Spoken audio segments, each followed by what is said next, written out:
Uno de los temas de la parsha de esta semana, Parshas Re'ei, es el asunto de Avodah Zara, idolatría, y el cuidado que una persona tiene que tener de no desviarse tras la idolatría. Ahora bien, no solamente uno mismo tiene que tener cuidado, sino que incluso de la influencia que puede tener el medio ambiente donde una persona vive, e incluso la influencia que puede tener la propia familia donde uno está, los parientes extremadamente cercanos, que no desvíen a la persona y los seduzcan para ir tras la idolatría. La Torá dice en la parsha de esta semana, en el capítulo 13, versículo 7, cuando te seduzca tu hermano, hijo de tu madre, o tu hijo, o tu hija, o tu esposa, o tu amigo, es decir, una persona querida, que sea como tu propia alma en forma oculta, diciéndote, vamos a servir otros dioses que tú no conoces, ni tus padres conocieron, de los dioses de las otras naciones, etc. Hay un grupo de gente que la Torá está mencionando que podrían seducirte para que hagas idolatría. Y la Torá, por supuesto, dice, no los escuches, no los aprecies, no tengas misericordia de ellos.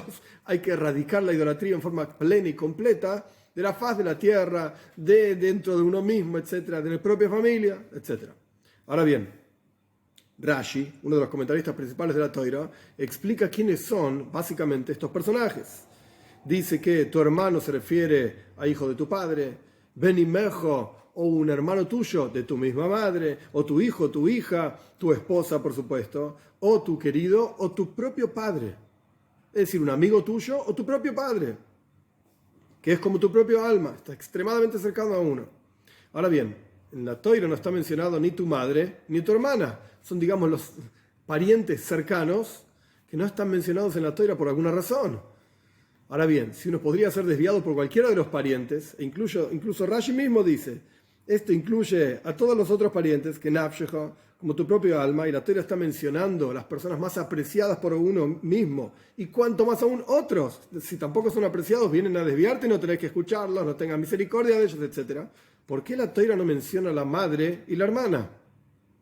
Ahora bien, para explicar esto, hay dos razones básicamente por las cuales uno podría desviarse.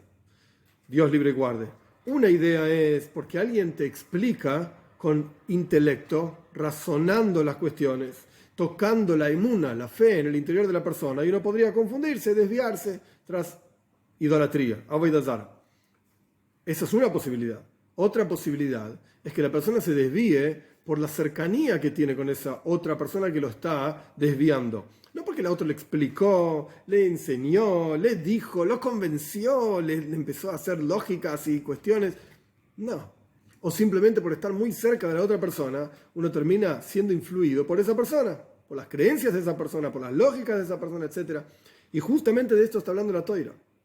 La Torá está explicando que ahí están estas dos cuestiones. Y de acuerdo a los personajes mencionados, son algunas de estas dos formas de desvío. Y va de abajo para arriba, por así decir. Del más lejano al más cercano. Por eso la Torá empieza con tu hermano. Y luego sigue tu hermano de parte de tu padre o tu hermano de parte de tu madre, que es mucho más cercano con el hermano de parte de la madre que de parte del padre. Luego sigue con tu hijo, con tu hija o con tu propia esposa. En el caso de los hermanos, la desviación puede ser porque te convencieron de alguna idea inapropiada o tocaron la fe. Entonces uno se confunde, tambalea, etc. Y puedes ir a hacer idolatría, Dios libre y guarde. En el caso del hijo, la hija o la esposa, ni que hablar. No se trata de una cuestión que tu hijo te va a convencer racionalmente o va a tocar tu fe y va a mover todo tu centro y toda tu fe en Dios, etc. No. Por cuanto ellos se desvían, ni que hablar con tu esposa. Ellos se desvían, uno está muy cerca de ellos, muy apegado a ellos. Entonces ellos se desvían, Dios libre y guarde, uno termina desviándose tras de ellos. Y ni que hablar con el padre, que también no está extremadamente cerca de él. Ahora, ¿por qué no dice la madre y la hermana? Hay una regla fundamental en la Torá. Dibra Torá behoive. La Torá habla de los casos más normales y más comunes. ¿Quiere decir que no hay ningún otro caso posible? No. Pero la Torá menciona lo más normal. Lo más normal no es que una persona que ya tiene hijos, porque la Torá está hablando de tu hijo, tu hija, tu esposa, un adulto, sea desviado tras lo que su hermana le dice. Porque su hermana también tiene su propia familia, uno no está tan cercano de ella para que ella lo termine convenciendo a uno racionalmente, o tan cercano que uno esté de ella que por el comportamiento de ella uno termine desviándose. Y lo mismo ocurre con la madre, a pesar de que uno aprecia a su madre y cuida a su madre, etc. Pero no necesariamente las personas están tan cerca, racionalmente hablando, para ser desviados. O tu madre va a terminar tocando tu propia fe, tambaleándote en tus propios fundamentos, etc. Y tampoco por estar cerca de la madre, una persona adulta. Estamos hablando de un hombre que ya tiene hijos. Eso es lo que dice la Toira. Una persona adulta no necesariamente va a desviarse tras todo aquello que le diga la madre. Esto es al respecto de la explicación de por qué la Toira no menciona claramente la madre y la hermana dentro de la lista de personas que podrían desviar. Y ya explicamos que hay dos tipos de desviaciones. Ahora bien, ¿qué podemos aprender de estas ideas? En Hasidut se explica que cada uno de estos personajes, los hermanos, el padre, los hijos, etc., representan las fuerzas del alma en el interior de cada uno de nosotros.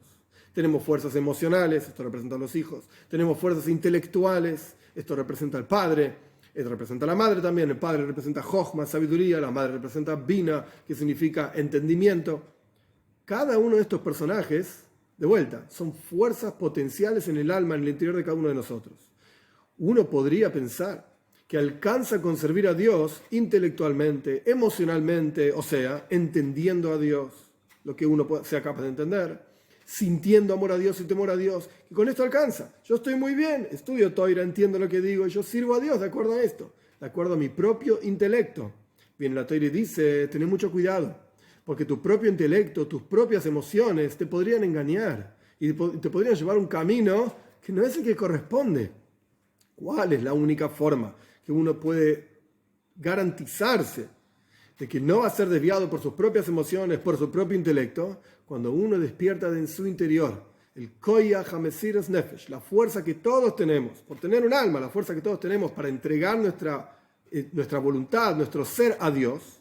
De hecho, nuestros sabios dicen, Mesiras Nefesh literalmente significa sacrificar la vida por Dios. Pero hoy en día nadie nos impide cumplir Toira, mitzvahs, estudiar, etc. Entonces, ¿qué significa Mesiras Nefesh? Mesiras Arotzoin, entregar la voluntad a Dios. Cuando uno entrega su voluntad a Dios, llega a lo más profundo de su propio alma, porque la voluntad trasciende lo intelectual. La voluntad incluso influye sobre lo intelectual y uno entiende aquellas cosas que uno quiere entender. Si uno no quiere entender, no lo va a entender.